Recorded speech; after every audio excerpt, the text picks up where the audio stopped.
No, what I'm taking is the content there. I'll go through and show you what the movie did and also what the game did do. And you can actually see that the Iron Man property actually did quite well in North America and Australia. It didn't do so well in the UK. And there's some reasons behind that, which we can go through when I bring up some. I've got a lot of data, so yeah, we'll go through that and see how we go. My question is, does every movie need a game? And exactly right, which was one of the first things that Mike said. What we need to look at is to see whether the movie actually has and fits in with the gaming demographic. Now that's going to be increasingly hard as Nintendo have now grown the demographic from a 5-year-old to an 80-year-old as far as people playing games. But there are certain levels of involvement that each person in that large marketplace has, and they'll have involvement with that. So that's probably made it a little bit more difficult when we had our structured 18 to 35 male, that played in his bedroom and never came out during the day.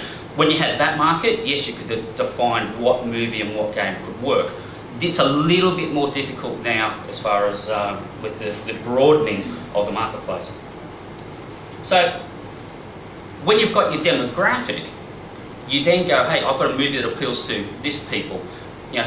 Does the content actually make a good video game? Again, one of the questions that you guys raised. Would a Titanic, would Leonardo DiCaprio running along corridors, escaping water, does that make a compelling reason for me to play a video game? I don't know, but that's something that we need to consider. The other thing that I suppose, from my perspective, from the game side, is when you see a lot of movies and game tie-ins, you actually go, wow, wouldn't it have been cool if they just changed this one bit of the movie that could have given us this amazing sort of sequence that we could then spin off into, a part of a game. So I think the thing is to try to, where possible, get in early and work with movie people, try and get into there to go, you know what, yeah, that script is good, the action looks good, but how about we put a car chase scene or something that actually appeals to the gaming content and the gaming demographic that you're going after. Just those slight tweaks at an early stage may give you a better idea or a better thing to do in the video game sort of market. And also, talking from, say, the movie side of the business, how involved can the movie people be with the video game? The thing is that what we tend to find, or what I've found in the past, is that the deal's done, the movie's actually halfway through production, if not almost complete. You then get given, here's the property, you then have to go and negotiate the rights for the actors, because they're not given over in the first place from the movie. You then need to try and get their voice to be able to do it as well. You need to lock in their time to be able to do the voice acting for you. And it's just an absolute nightmare, and you normally got to do it in 18 months because the movie's coming out at a certain time period and you want to hit with a movie release date. So what involvement can the movie company do? What can they think about in the first instance that actually helps the video game maker when they're looking to do that? This is where the sort of issue comes up, I think, in regards to quality versus brand. Now, most people would say, hey, they need to work together, but they can actually work apart. What I will say though is, basically, sales of movie games are dependent on the same as normal games. You need game quality and a brand. So a movie tie-in is not necessarily going to give you anything different than what you normally have to do with a game development. You're still relying on game quality and on brand. The other thing that you do have to consider though is that there is still a perception and that movie tie-ins are second rate. Now that could be a function of the fact that you don't have a lot of time to work on them. It could be a function of the fact that the world is already there, you can't expand much beyond it. So if it's actually a movie direct tie-in, probably different to the Star Wars scenario with Chris, where you actually were able to expand the universe, not tying into a movie that's out. But when you're tying into a movie itself, you've got to keep within certain parameters, and maybe those parameters limit what you can do with the potential of a video game to take it to that next level. Now, here's where we get to. If you don't have a good game, a top and fashionable, albeit long or short-term brand, can sway a poor game into a big seller.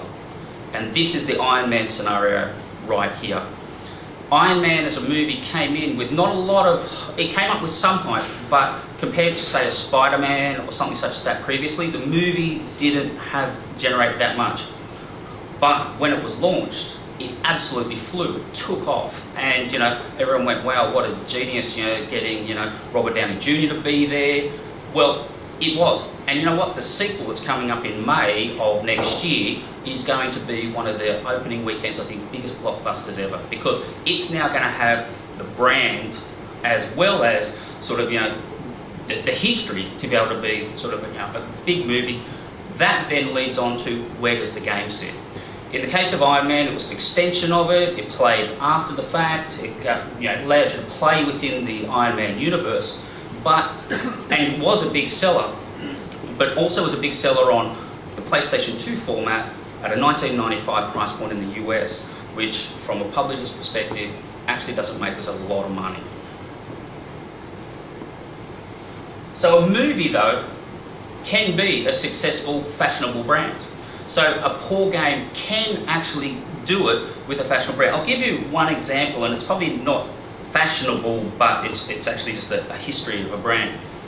I actually worked on the Playboy, the Mansion game, and in Australia, and I think it's just part of the Australian psyche, the game sold in excess of like 150,000 copies on PS2.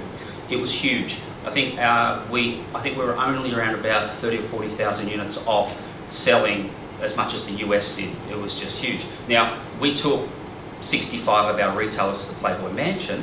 That helped. And it helped to get them into the psyche of what the Playboy the Mansion is. But once you can get that across, once you have a fashionable brand, it wasn't what I call a hit property, that's for sure, but gee, the brand power itself and the fact that you wouldn't go back and return it going, wow, it's a crap game, I bought it and there wasn't as much as I thought was going to be in it. People kept it and it actually went on to do really, really well. And I suppose the other thing that all of us are under is the crunch. Every single development house, no matter who, is under the crunch to be able to get things out. With movie games, it's even worse, I believe. Is there a worse crunch? Probably not, but you really do have to hit a time. If you do miss the movie launch, then really what you say is, well, we'll have to hold it back for the DVD launch. But if you can get the movie launch, you then also get the DVD launch, you get the repackaging, you get to be able to work with the retail again, you get more retail space, you get the hype of the movie to start with, and then you get the retail initiatives also on the DVD launch. So you do miss a big opportunity if you don't hit the timing that we're after. So what backs all of this up? Oh, sorry. That was the other point. Do people actually want to extend their interaction with a movie? I suppose that comes down to the content of the movie, whether it actually does mean that people want to extend their stay in it. Again, like Star Wars, people seems to be the predominant example today. People do want to extend their stay in that universe. Do people want to do that with the movie property? With Titanic, do you want to extend drowning in the ocean? Not sure about that. Okay, now this is going to look really small, and I apologise because what I wanted to do and is just showcase what I've tried to do to back up what's going on here. What I've got here is listed from 2001 through to sort of movies like Space Chimps, which is actually the one right down the bottom.